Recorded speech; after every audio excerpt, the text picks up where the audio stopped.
বুটের ডালের হালুয়া বানালাম। বুটের ডালটা আমি আগেই সেদ্ধ করে নিয়ে ব্লেন্ড করে রেখেছি। তারপর এখানে আমি চুলায় চলে গেছি। চুলায় চলে যে ওখানে চুলার পিসি ঘির ভিতরে দারচিনি, এলাচ, তেজপাতা এগুলো দিয়ে তারপর আমি আগে যে ব্লেন্ড করে রেখেছি বুটের ডালটা ওটা দিয়ে দিলাম। ওটা ভালোভাবে নেড়েচেড়ে মিশিয়ে নিতে হবে যাতে আঠাটা না আসে। মিশানো হয়ে পরে এখানে আমি প্রায় 1 কেজির মতো লিকুইড দুধ দিয়ে দিছি। এটা দিয়ে ভালোভাবে নেড়েচেড়ে মিশাতে হবে। যখন পানিটা প্রায় শুকিয়ে আসবে তখন আমি এখানে চিনি অ্যাড করে দিছি।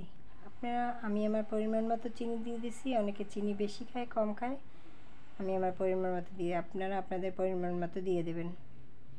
এটা দিয়ে ভালোভাবে শুকাতে হবে।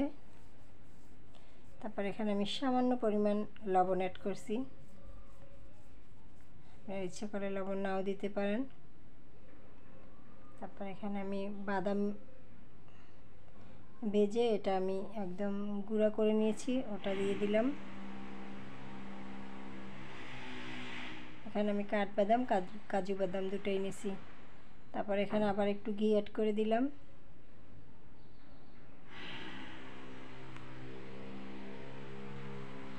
আমার হালুয়া প্রায় শেষ হয়ে গেছে দেখেন। এখন আমি এখানে একটা ডিশের উপরে ভালোভাবে ছড়িয়ে নেব। তারপর ওখানে আমি আগে যে বাদামগুলো ভেজে গুঁড়ি করে রেখেছিলাম ওগুলো উপর থেকে দিয়ে দিছি। এটা এখন যখন একটু ঠান্ডা হয়ে আসবে তারপর এটা আমি কেটে নেব।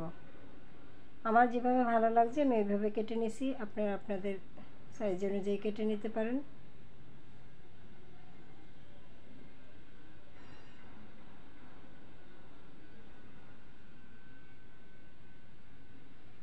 আমার হালুয়াটা কেমন হয়েছে অবশ্যই কমেন্ট করে জানাবেন। আর যদি ভালো লাগে লাইক, কমেন্ট, শেয়ার করে পাশে থাকবেন।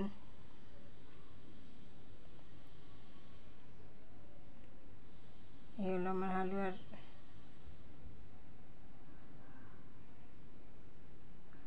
রেসিপি। অবশ্যই ভালো থাকবেন সবাই। আসসালামু আলাইকুম।